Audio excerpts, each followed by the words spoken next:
No mess, no fuss. Vidian Vogue for the joy of cooking.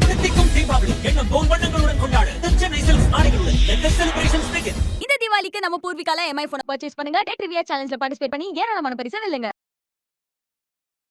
Gift மட்டும் prepare பண்ணுங்க, அந்த ஸ்பாட்டில் கொடுக்குற மாதிரி இருக்குன்னு சொல்லிட்டு. சரி ப்ரெசென்ட் பண்ண உங்களுக்கு ஐடியா இருந்துச்சு அப்படின்னா நீங்க பண்ணலாம், இல்லைன்னா வேணாம் அப்படின்னு சொல்லியிருந்தாங்க. எனக்கு இதுதான் நல்ல சான்ஸ் அப்படின்ற மாதிரி எனக்கு இருந்துச்சு. உங்களை உணர்ச்சி வசப்பட வைக்க போறோம் இப்போ மறுபடியும்.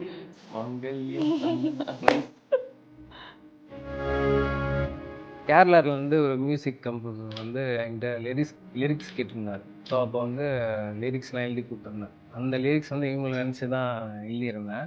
அந்த லிரிக்ஸு யாராச்சும் ஒருத்தருங்க கேட்டாங்கன்னா நான் இவங்களை எவ்வளோ லவ் பண்ணியிருக்கேன்ற அந்த விஷயம் வந்து அதை ஃபுல்லாக கன்வே பண்ணியிருக்கேன்.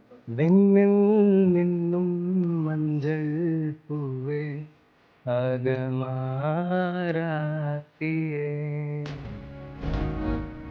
1 இயர் கழிச்சு இந்த வேலண்டைன்ஸ் டே எல்லாருக்கும் ப்ரப்போஸ் பண்ணிக்கிறாங்க. நம்மளுக்குள்ள ஃப்ரெண்ட்ஸாக நம்ம ப்ரப்போஸ் பண்ணிக்கிட்டா என்ன, அவங்க வந்து ப்ரப்போஸ் பண்ணாங்க.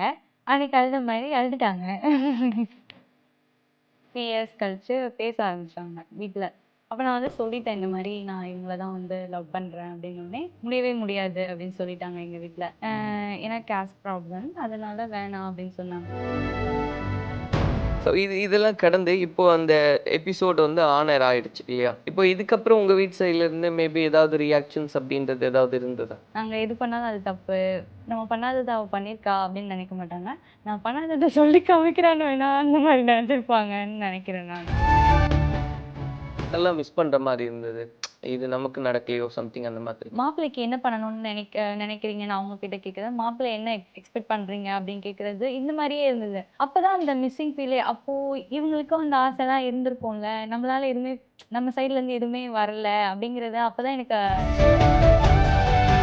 அந்த டார்க்னஸ்லேருந்து அந்த இருட்டிலேருந்து கொண்டு வர முடியுமோ அதை நான் என்னோடய பெஸ்ட்டு கொடுத்தேன். ஸோ அதனால் அவங்க எனக்கு வந்து ஒரு குழந்தை மாதிரி, என்னோட முதல் குழந்தை தான். அந்த ஷோவில் அழுததே நீங்கள் இவங்களை நான் நேசிக்கிறேன்ல, இந்த நிகராக நான் நேசித்தது வந்து ஃபில்ம் மேக்கிங் தான். ஒரு கட்டத்தில் வந்து இவங்களா இல்லை ஃபில்ம் மேக்கிங்கா அப்படின்னு ஒரு சுச்சுவேஷன் வரும். கலாட்டா வாய்ஸ் நேயர்களுக்கு வணக்கம். நான் சரவண ராம்குமார். இன்னைக்கு நம்ம கூட தல தீபாவளி கொண்டாட இருக்கக்கூடிய புதுமண தம்பதியர், வைரல் தம்பதியர் இருக்காங்க, சங்கீதா அண்ட் சூர்யா. அவங்கள வெல்கம் பண்ணலாம். வணக்கம். வணக்கம். வாழ்த்துக்கள் முதல்ல உங்களுக்கு. ஸோ அந்த ஷோவில் பார்த்துருந்தோம், அந்த போர்ஷன் அப்படின்றது ரொம்பவே வைரலாக இருந்தது. நீங்கள் அவருக்கு செயின் வேர் பண்ணி விட்டது முதல்ல அது உங்களுக்கு தெரியுமா ப்ரோ, அவங்க அதை தான் பண்ண போகிறாங்க அப்படின்னு? இல்லை இப்போது அந்த ஷோக்கு கமிட் ஆனதே வந்து அந்த லாஸ்ட் மூமெண்ட்டில் தான். லாஸ்ட் ஒரு 2 to 3 days முன்னாடி தான் அது கமிட்டே ஆனோம், கன்ஃபார்ம் ஆச்சு இந்த ஷோ அப்படின்னு.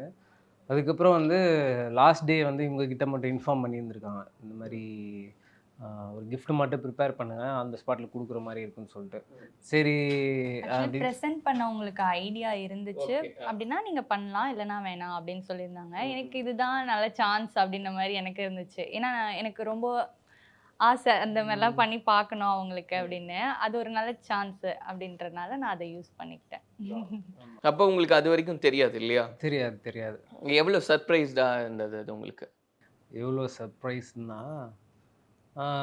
நாங்கள் 2 பேரும் ஒரே ஆஃபீஸ் தான் போகிறோம், ஒரே ஒர்க்கிங் டெய்லி ஒர்க்கிங்கில் தான் இருப்போம்.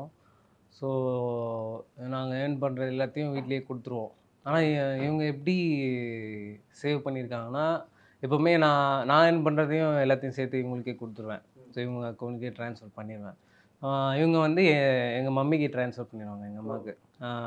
நீங்கள் செலவுக்கு வச்சுக்கோங்க, நம்ம வீட்லேயும் கஷ்டம்லாம் இருக்குது அப்படின்னு சொல்லிட்டு இவங்க ஷேர் பண்ணிடுவாங்க. அந்த ஷேரிங்லேயும் மந்த்லி ஒரு குட்டி சேவிங்ஸை வந்து உண்டியல்லையும் போடுவாங்க, அவங்க அக்கௌண்ட்டில் தனியாகவும் சேவ் பண்ணுவாங்க. ஆனால் அந்த மணியை வந்து அது அவங்களுக்காக தான் சேர்த்து வைக்கிறேன். அவங்க ஒரு கோல்டு வாங்கணும், ஏன்னா அவங்களுக்கு வந்து கோல்டுனா ஒரு பெரிய இஷ்டம். கோல்டு வாங்கி நான் ஒரு இயரிங்ஸ் அந்த வாங்கி போடணும்னு சொல்லிட்டு. ஸோ அந்த மணியை வந்து எனக்காக அது சர்ப்ரைஸ் பண்ணியிருக்காங்கன்னா, அது ஒரு ரொம்ப தனித்துவமாக ரொம்ப ப்ரௌடாக இருந்துச்சு அது. ஓகே. அது ஒரு எப்படி சொல்கிறது, ஒரு உணர்ச்சி வசப்பட்ட ஒரு தருணமா இருந்தது இல்லையா? ஆமாம் ஆமாம். அகைன் நீ திரும்ப உங்களை உணர்ச்சி வசப்பட வைக்க போறோம் இப்போ மறுபடியும். ஸோ அதை once repeat please. Okay. So எவ்வளோ தடவை போட்டாலும் உங்களுக்கு சந்தோஷம் தானே இல்லையா? மாங்கல்யம் தந்து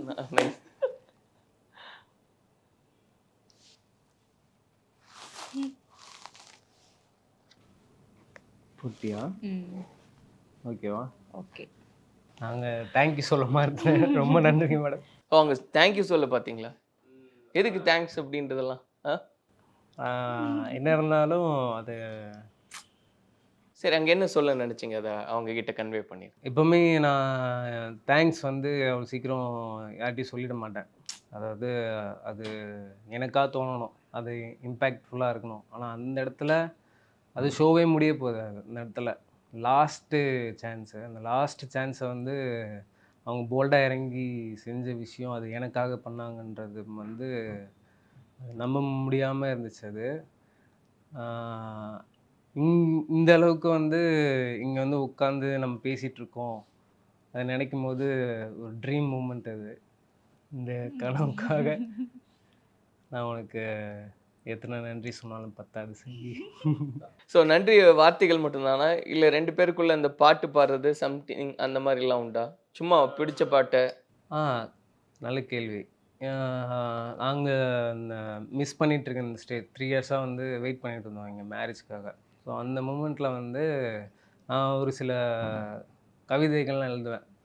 கேரளாவிலேருந்து ஒரு மியூசிக் கம்போசர் வந்து என்கிட்ட லிரிக்ஸ் கேட்டிருந்தார். ஸோ அப்போ வந்து லிரிக்ஸ்லாம் எழுதி கொடுத்துருந்தேன். அந்த லிரிக்ஸ் வந்து இவங்களை நினச்சி தான் எழுதியிருந்தேன். அந்த லிரிக்ஸ் வந்து பாடலோட பேர் வந்து அகமாராத்தியே. அந்த லிரிக்ஸு யாராச்சும் ஒருத்தருங்க கேட்டாங்கன்னா நான் இவங்களை எவ்வளோ லவ் பண்ணியிருக்கின்ற அந்த விஷயம் வந்து அதில் ஃபுல்லாக கன்வே பண்ணியிருப்பேன். இல்லை அது நரேட் பண்ணி காமிக்கிறீங்களா இல்லை பாடியே காமிச்சிறீங்களா? வெண்ணில் மின்னும் மஞ்சள் பூவே அகமாராத்தியே, விழி மனதால் கொஞ்சம் தாயை போலே அகமாராத்தியே. என்ன மீனிங் அது? அகம் மாறாத தீயனா அகம் மாறாத தீயே அப்படின்னா அந்த சூரியனுக்கு நிகராக வச்சு அதை போர்ட்ரேட் பண்ணேன். ஏன்னா எப்போவுமே மாறாதது சூரியன் மட்டும்தானே, கரெக்டாக வரும் போகும். நம்மளை எல்லாரையும் வாழ வைக்கிறது இந்த சூரியன் தான். அதே மாதிரி என் லைஃப்பில் இவங்க என்ன வாழ வைக்கிறதும் இவங்க தான். அந்த மீனிங் அவங்க தான் உங்கள் வாழ்க்கையோட சூரியன். எஸ். ஸோ அவர் பாடியே காமிச்சிட்டாரு. நீங்கள் உங்களுக்கும் பாட்டு அவர்கிட்ட காதுகிட்ட பாடுறது அந்த மாதிரி எல்லாம் அந்த மாதிரி அவங்களுக்கு ஒன்லி குத்து பாட்டு தான் அப்படியா? பாடுவாங்களா? டான்ஸ் ஆடுவாங்க. ஓ அது வேறையா? ஓகே, இன்னைக்கு ஒரு டான்ஸ் ஷோ இருக்கு. ஸோ இல்லை ஏதாவது பாடி அவர் உங்களுக்காகவே எழுதி பாடி?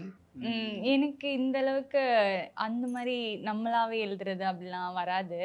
இந்த மாதிரி ஏதாவது ஒரு சாங் கேட்குறேன் அப்படின்னா அந்த லைன்ஸ் வந்து அவங்களுக்கு எங்கள் 2 பேருக்கு அப்படியே அட்டாச் ஆன மாதிரி இருக்கும், எங்களுக்காகவே எழுதின மாதிரி இருக்கும். அந்த மாதிரி ஷேர் பண்ணுவேன். அந்த இதுதான், நானாகவே எழுதுறது அந்த மாதிரிலாம் வராது. உங்களுக்கு ஒரு ஃபேவரட் சாங் அப்படின்னு ஒன்று இருக்கும் இல்லையா? உங்களை பற்றி நினைக்கும் போது, நம்மளுடைய லைஃப் அப்படின்னு நீங்கள் நினைக்கும் போது ஒரு சாங்?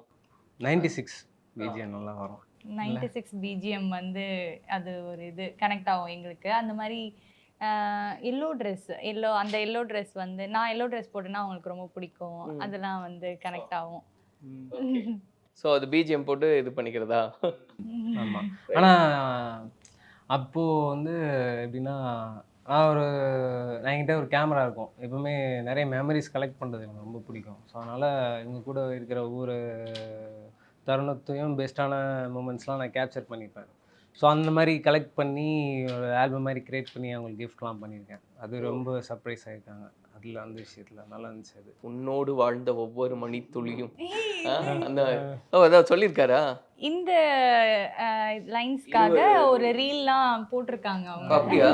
அந்த டைலாக் உங்களுக்கு அந்த ஞாபகம் டைம் இருக்கா? வந்து இல்ல ஆனால் அவ்வளோ மரணப்படுக்கையிலும் மறக்காதடி கண்மணியே அந்த அந்த இதுக்காக நான் பேசாம இருந்த டைம்ல அவங்க அந்த ரீல்லாம் போட்டிருக்காங்க. அதுக்கப்புறம் எனக்கு ஃபோன்லாம் வந்துட்டதுக்கப்புறம் நான் பார்த்தேன். இப்போ இடையில உங்களுக்கு 2 பேருக்கு டிஷிம் எல்லாம் நடந்திருக்கா? இல்ல டிஷிம் இல்லை, அதாவது பேசாம இருந்தப்பனா லவ் விஷயம் தெரிஞ்சதுக்கப்புறம் ஒரு விஷயம் நடக்கும்ல, ஓகே அவசரஸ் மாதிரி. அதுக்கு முன்னாடி இப்போ நீங்க எங்க சந்திச்சுக்கிட்டீங்க? ம். அண்ணனும் நோக்கினாள் அவளும் நோக்கினாள்ன்ற மாதிரி யார் முதல்ல நோக்கியது, யார் சொன்னது? நான் தான் முதல்ல நோக்கினேன் ஒரு பேருந்து நிலையத்தில். அது அது அப்படியே நரேட் பண்ணுங்களேன். அன்னைக்கு என்ன நடந்துச்சுன்னு அப்படியே அதே டோன்லயே சொல்லுங்க. ஒரு நாள் அவள் பேருந்து நிலையத்தில் நின்று கொண்டிருக்கும் பொழுது எனக்கு கல்லூரி நேரம் முடிந்து நான் வீட்டிற்கு சென்று கொண்டிருந்தேன். அப்பொழுது அவளை முதலாக பார்த்த அந்த பொழுது என்னுள் ஏதோ ஒரு ஒரு சின்ன சிந்தனை. அத்தனை பேர் அந்த பேருந்து நிலையத்தில் இருந்தாலும் அப்பெண் மட்டும் என் வழியாக சென்று என்னுள் ஏதோ ஒன்று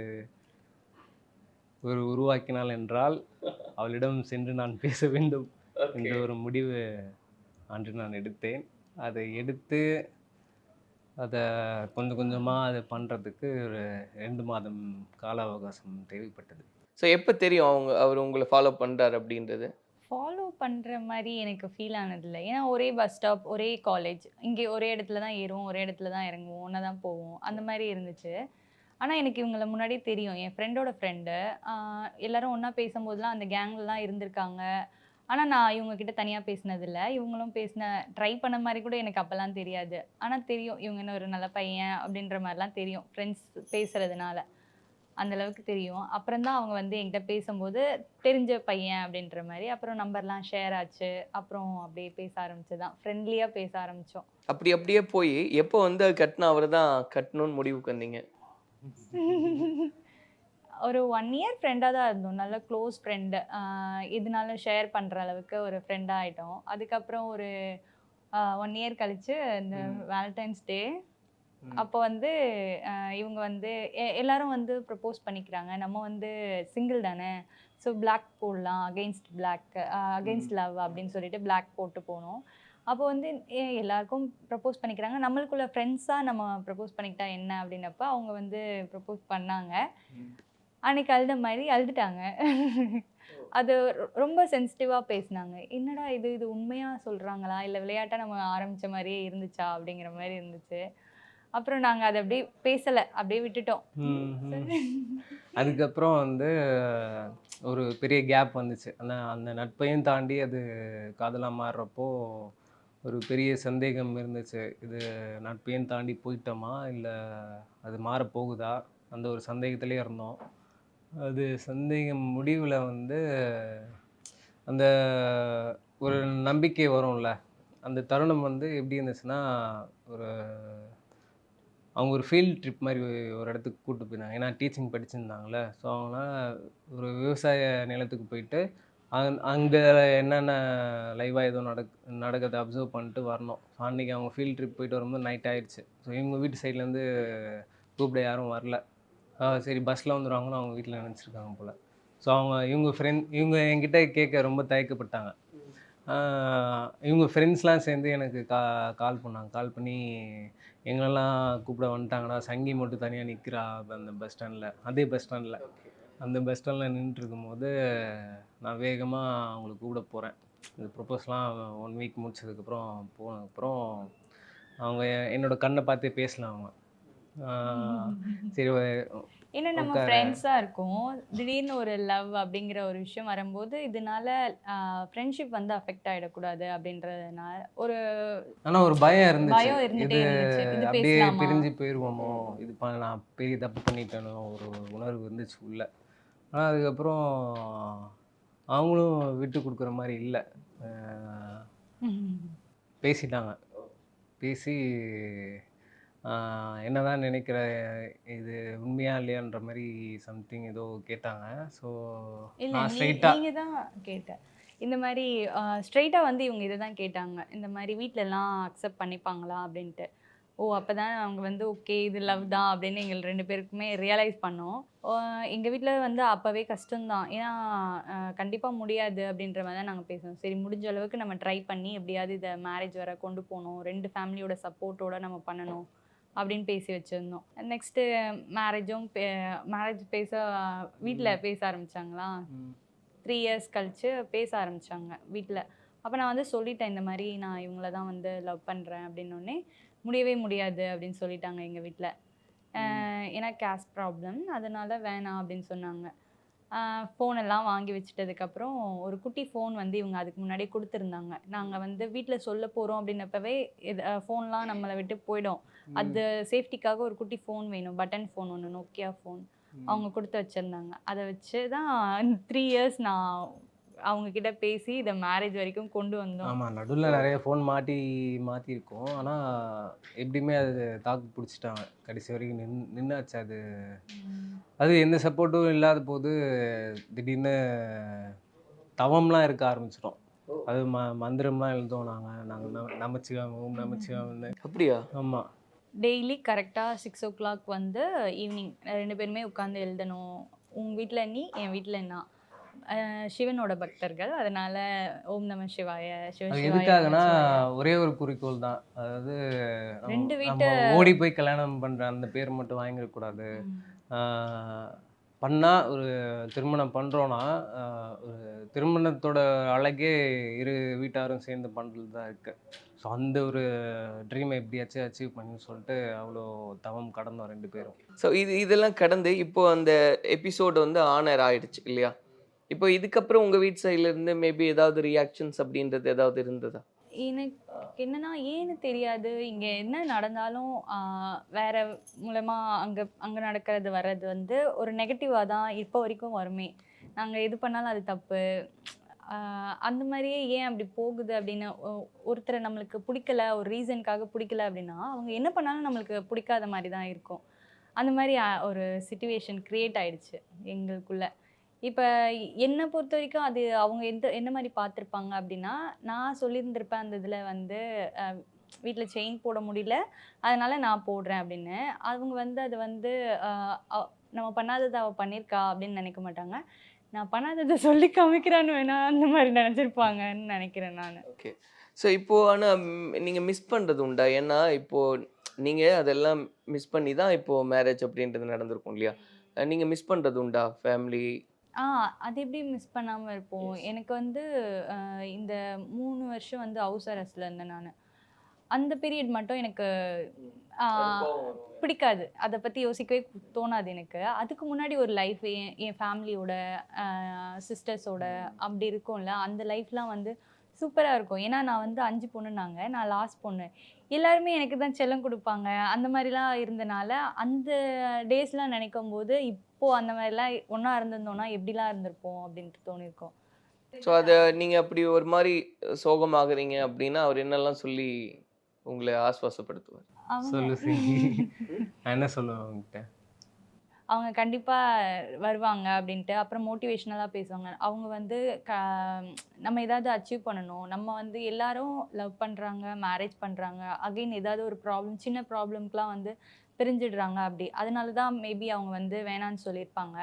இதெல்லாம் ஓவர் கம் பண்ணி நம்ம வந்து ஒரு அச்சீவ்மெண்ட் ஏதாவது பண்ணி காட்டணும். அப்போ கண்டிப்பாக அவங்க நம்மளை புரிஞ்சுப்பாங்க. அப்போ இதை விட பெரிய ஹாப்பினஸ் உனக்கு காத்துட்ருக்கு. எனக்கு என்னென்னா, எந்த ஊர் என்ன வேணான்னு சொன்னாங்களோ, இந்த திருமணம் வேணான்னு சொல்லிச்சோ, அந்த ஊரே சேர்ந்து எங்களை மறுபடியும் ஏற்றுக்க வைக்கணும். அந்த ஒரு வெறி இருக்குது மனசுக்குள்ளே. அதை கண்டிப்பாக அதை செஞ்சு காமிச்சு நல்லபடியாக எல்லாத்தையும் மாற்றணும். ஏன்னா அந்த ஒரு விஷயந்தான் அவங்களுக்கு ஒரு பெரிய ஒரு இழப்பு மாதிரி அவங்களோட லைஃப்பில். ஸோ அதை ஈடு கட்டுறதுக்கு அது நான் உண்மையாக இருந்தால் தானே அது நடக்கும். ஸோ அதனால் அது இருக்கு. இப்போ அந்த ஷோவில் நிறைய பேர் நிறைய விதமாக பேசியிருந்தாங்க, செஞ்சு சில ஆக்டிவிட்டீஸ் அப்படின்றது. உண்மையிலேயே உங்களுக்கு 2 பேருமே கேட்குறேன், எதெல்லாம் மிஸ் பண்ணுற மாதிரி இருந்தது? இது நமக்கு நடக்கலையோ சம்திங் அந்த மாதிரி. எனக்கு வந்து ஸ்டார்டிங்லேயே டாபிக் சொன்னது திருமண தம்பதிகள், புதுசாக கல்யாணம் ஆனவங்க. அதுக்கப்புறமா பெண் வீட்டார்னு தான் சொன்னாங்க. ஐயோ முடியாது, என்னால் கூட்டிகிட்டு வர முடியாதுன்னு தான் நான் வேணாம் அப்படின்னு சொன்னேன். சரி பரவாயில்ல அப்படின்ட்டு திருப்பி அவங்களே தான் கால் பண்ணாங்க. போகிற வரைக்கும் கூட ஐடியாவே இல்லை, என்ன பேச போகிறோம் ஒன்றுமே தெரியலையே அப்படின்னு தான் போனோம்.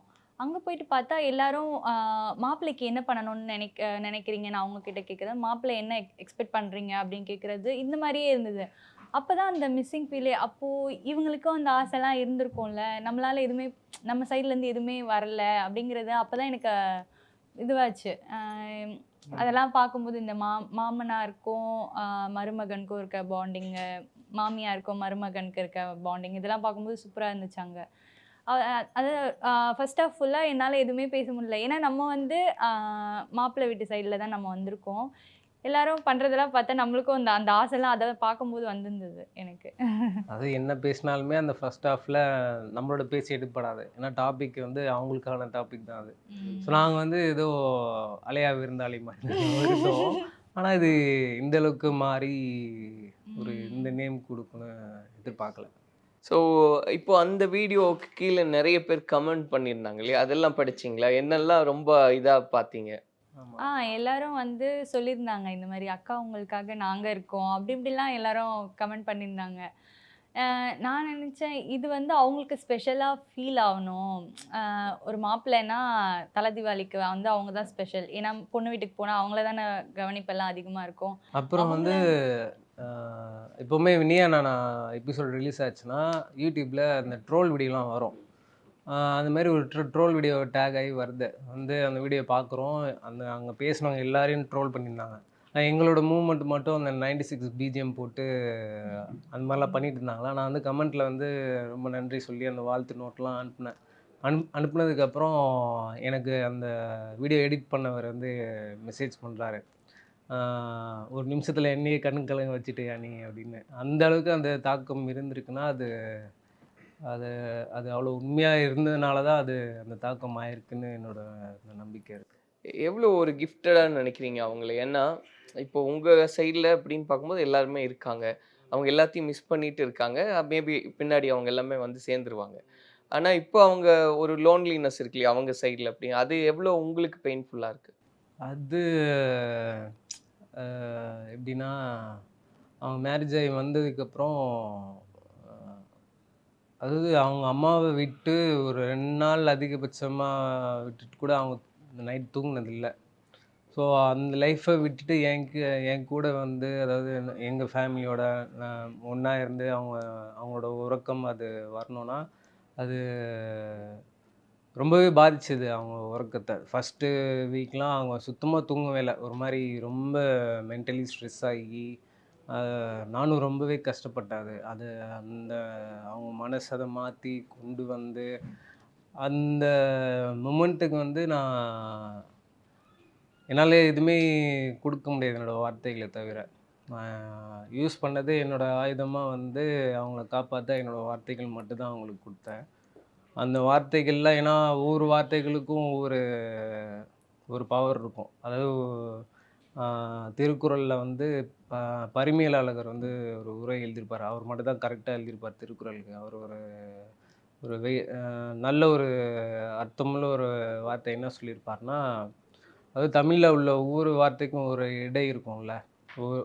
எந்த வார்த்தையை எங்கே வச்சா அதை கரெக்டாக மனசுக்குள்ளே பாயும்படி இருக்குமோ, அதாவது என்னோட வார்த்தைகளை வச்சு அவங்கள நான் எவ்வளோக்கு அந்த டார்க்னஸ்லேருந்து அந்த இருட்டிலேருந்து கொண்டு வர முடியுமோ அதை நான் என்னோடய பெஸ்ட்டை கொடுத்தேன். ஸோ அதனால் அவங்க எனக்கு வந்து ஒரு குழந்த மாதிரி, என்னோட முதல் குழந்தை அவன். ஸோ அது வந்து அந்த மூமெண்ட்டில் ஏன்னா 2 பேருமே பிளஸ்டு தான். ஏன்னா 2 பேரும் ஆசைப்பட்ட ஒரு வாழ்க்கையை 2 பேருமே தேர்ந்தெடுப்பீங்க. அப்படி இருக்கும்போது நீங்கள் கூடுதல் பிளஸ்டு. ஏன்னா அவங்க தான் உங்கள் கூட வந்திருக்காங்க. அப்படிங்கும்போது அந்த உணர்வு அப்படின்றது எப்படி இருக்குது? என்னெல்லாம் செய்யணும்னு ஆசை அவங்களுக்கா? அவங்களுக்கு வந்து அதான் சொன்னேனே, இப்போது அவங்களோட ஆசைகள் வந்து எனக்குன்னு பெரிய ஆசைலாம் எதுவும் இல்லை. அவங்களோட ஆசையை நிறைவேறத்துக்கு தான் நான் உயிர் வாழ்கிறேன். இந்த ஒரு எண்ணம் தான் எனக்கு அதிகமாக இருக்குது. ஸோ அதனால் எனக்குன்னு நான் எது செஞ்சாலுமே எனக்குன்னு நான் செய்ய மாட்டேன். ஸோ எது செஞ்சாலுமே இவளுக்கு ஒரு அர்த்தமுள்ளதாக இருக்கணும். ஏன்னா இது ஒரு 1000 காலத்து பயிரில்ல. ஸோ நாங்கள் எப்படி வாழ்கிறோமோ தான் அடுத்த ஜென்ரேஷன் வந்து அதை பார்த்து கற்றுக்கும்.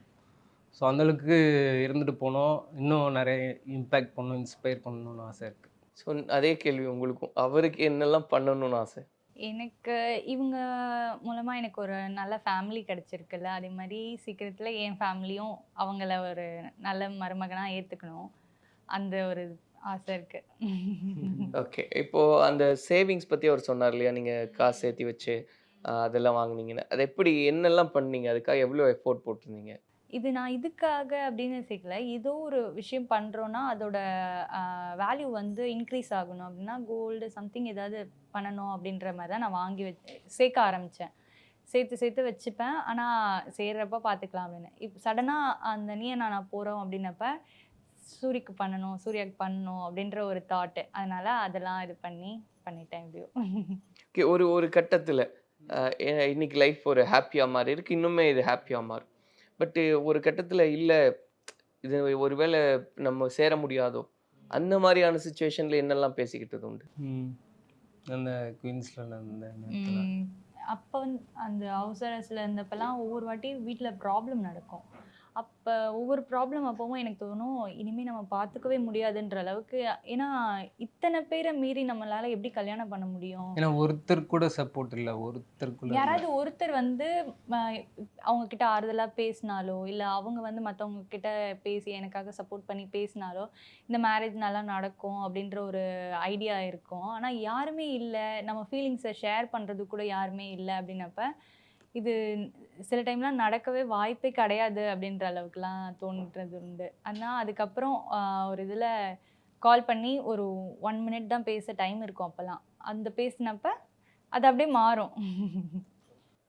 அந்த 1 மினிட் என்னலாம் ஒரு ஒரு மாதிரி எமோஷனலா தானே இருக்கும் அதெல்லாம். அது 1 மினிட் வந்து நான் வந்து எப்படி பேசுவேன்னா, அது அவங்களுக்கு ஒரு பர்பஸை கொடுக்கணும். அதாவது இக்கிகாய்ன்னு சொல்லுவாங்கள்ல தாய்லாந்து மொழியில். அந்த பர்பஸ் வந்து ரொம்ப ஸ்ட்ராங்காக இருக்கணும்.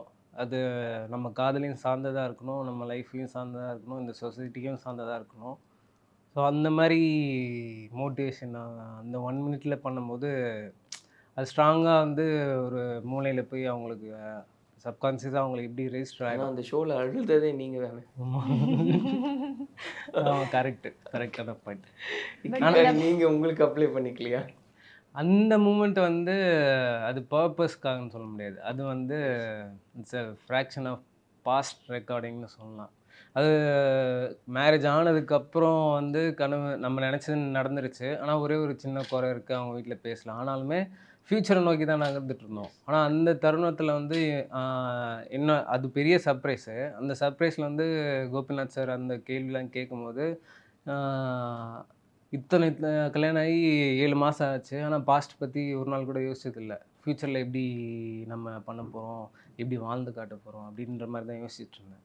ஆனால் அந்த தருணத்தில் வந்து எல்லா பழைய நினைவுகளும் அப்படியே ஒரு ஒரு படம் மாதிரி ஒரு செகண்டில் அது அங்கே நிற்கும்போது அந்த எமோஷன் ஆகிறது ஒரு செகண்ட் முன்னாடி வரைக்கும் அந்த ஒரு செகண்ட் வந்து எனக்கு அது ஒரு செகண்டாக இல்லை. அந்த ரன் டைம் வந்து ஒரு சுற்றி யாருமே இல்லை, நான் மட்டும் தான் அங்கே நிற்கிறேன்ற மாதிரி வந்து ஒரு ஃபீல்னால தான் அது டக்குன்னு எமோஷன் ஆகிட்டேன். இப்போ பேசும்போது வந்து கவிதை வரிகள், பரிமேல அழகர், அதுக்கப்புறம் இக்கிகாய் இதெல்லாம் பேசுறீங்க. என்ன பண்றீங்க நீங்க? நான் வந்து என்னோட பெரிய ஆசையை வந்து ஒரு டைரக்டர் ஆகணும்னு சொல்லிட்டு தான். ஸ்கூல் பண்ணும்போதே நான் மைமிங்கு, அப்புறம் தெருக்கூத்து அந்த மாதிரி நிகழ்ச்சிகள்லாம் நானே எடுத்து செய்வேன். எல்லாருக்கும் ஒரு டீமாக ஒரு ஒரு லீடர்ஷிப் மாதிரி இருப்பேன். எல்லாருக்கும் ஒரு மோட்டிவேஷனல் வேர்ட்ஸ் கொடுப்பேன் எங்கே தோண்டு போனாலுமே. அந்த ஒரு ட்ரீம் வந்து அப்போவே நேச்சுரலாக எனக்கு வந்துச்சு. அது ஒரு இப்போ ஒரு ஸ்கிரிப்ட் எழுதுகிறோம், இப்போ ஒரு ஸ்க்ரீன் ப்ளே பண்ணுறோன்னா அதை எந்த அளவுக்கு நாலேஜ் இருந்தால் அதை, ஏன்னா இப்போ உள்ள காலகட்டத்துக்கு வந்து ஒரு கண்டென்ட் இருக்குன்னா அது ரொம்பவே சேச்சுரேட் ஆயிடுச்சு எல்லாமே. அதையும் தாண்டி நமக்கு ஒரு விஷயம் தெரியணும்னா நம்ம நிறைய நாலேஜ் வந்து சீக் பண்ணிட்டே இருக்கணும். அதனால் சில புத்தகம் படிக்கிறது, அப்பா வந்து நிறைய இந்த திருக்குறள், பாரதி, பெரியார் பற்றி சின்ன வயசுலேருந்து இதை சொல்லி சொல்லி வளர்த்தார். ஸோ தமிழ் மீது பெரிய பற்று இருக்குது, தேசப்பற்று இருக்குது. இப்போ என்ன பண்ணிட்டு இருக்கீங்க? இப்போ கரண்ட்டாக இது முக்கியமான விஷயம். ஒரு இடத்துல வந்து நான் இவங்களுக்களவு இவங்கள நான் நேசிக்கிறேன்ல, இந்த நிகராக நான் நேசித்தது வந்து ஃபில்ம் மேக்கிங் தான். அது ஒரு கட்டத்தில் வந்து இவங்களா இல்லை ஃபிலிம் மேக்கிங்கா அப்படின்ற ஒரு சுச்சுவேஷன் வரும்ல, அந்த நேரத்தில் வந்து இவங்கள சூஸ் பண்ண வேண்டிய சுச்சுவேஷன் வந்துருச்சு. ஆனால் இப்போதைக்கு அதை சார்ந்தே ஒரு விஷயம் பண்ணிகிட்ருக்கேன். எல்லாத்தையும் விட்டுட்டு இப்போ ஒரு டிஜிட்டல் மார்க்கெட்டிங்காக இருக்கேன். டிஜிட்டல் மார்க்கெட்டிங் ஒரு மீடியா ஹெட்டாக இருக்கேன் ஒரு கம்பெனியில். இப்போ கெரியராக இவங்களான்னு வரும்போது கெரியர் பார்த்துக்கலாம், அவங்க தான் வேணும் ம் அப்படின்னு ஒரு முடிவு. ஆமாம். ஏன்னா அந்த டைமில் நான் விட்டுட்டேன்னா, ஏன்னா அதை நான் திரும்பி பார்த்து எப்படியாச்சும் நான் கொண்டு வந்துடலாம் இவங்களோட சப்போர்ட் இருந்தால். ஆனால் இவங்க தான் எனக்கு முக்கியன்ற அந்த ஒரு நம்பிக்கை. ஸோ அப்போ கிட்டத்தட்ட லைஃப்பை பாஸ் பண்ணி வச்சுட்டு உங்களை ஓகே நைஸ். இப்போ ஃபைனலாக அவங்க அப்பா அம்மாவுக்கு நீங்களும் என்ன கன்வே பண்ணணும் நிஜமாவே இந்த இடத்துல இருந்து நீங்கள் எவ்வளோ நல்லா பார்த்துக்குவேன்ற அந்த ப்ராமிஸ் அது மட்டும் இந்த லென்ஸ் பார்த்தே சொல்லி. டைரக்டர் நான் சொல்ல வேண்டியதில்லை, நீங்களே.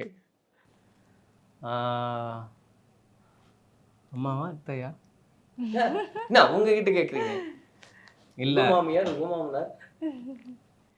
இல்ல எங்க அம்மாவா அம்மான்னு கூடவா அத்தைன்னு கூடவான்னு கேக்குறாங்க. ஏன்னா இது வரைக்கும் அப்படி கூப்பிடுற வாய்ப்பு கிடைச்சதே இல்லை அவங்களுக்கு. இது ஒரு வாய்ப்பு தான்.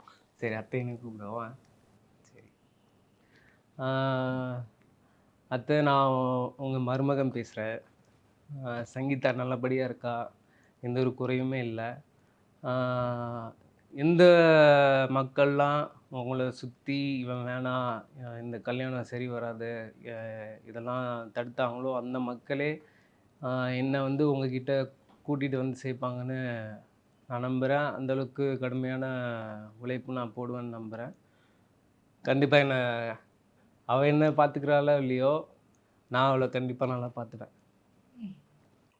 நீங்களும் உங்கள் அம்மா அப்பா கிட்ட என்ன கன்வே பண்ணணும்? அம்மா, நீங்க நினைச்ச மாதிரி இவங்க கிடையாது. ஏன் எல்லாமே நெகட்டிவாவே போகுதுன்னு எனக்கு தெரியல. ஆனா நீங்க நினைச்சிட்டு இருக்கிறது எல்லாமே தப்பு தான்.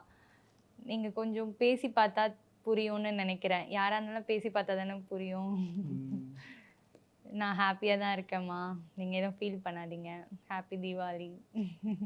நான் இல்லாம ஃபர்ஸ்ட் தீபாவளி செலிப்ரேட் பண்றீங்க. என்ன அம்மா கிட்ட என்ன சொல்லணும்னு நினைக்கிறீங்க? அவர் ஏத்துக்குங்கன்னு சொல்றதுக்கான ஃபேக்ட்ஸ். கண்டிப்பா உங்களுக்கு நல்ல மருமகனா இருப்பாங்க. நம்ம வீட்ல பையன் இல்ல. இவங்க உங்களுக்கு ஒரு நல்ல மகனாவும் இருப்பாங்கன்னு நான் நம்புறேன். கண்டிப்பா பார்த்துப்பாங்க. என்னையும் நல்லா ஹாப்பியா வச்சிருக்காங்க. நீங்க சரி சரி சரி ஸோ தேங்க்யூ ஸோ மச். நன்றி. Happy Deepavali. No mess, no fuss. Vidian Vogue for the joy of cooking.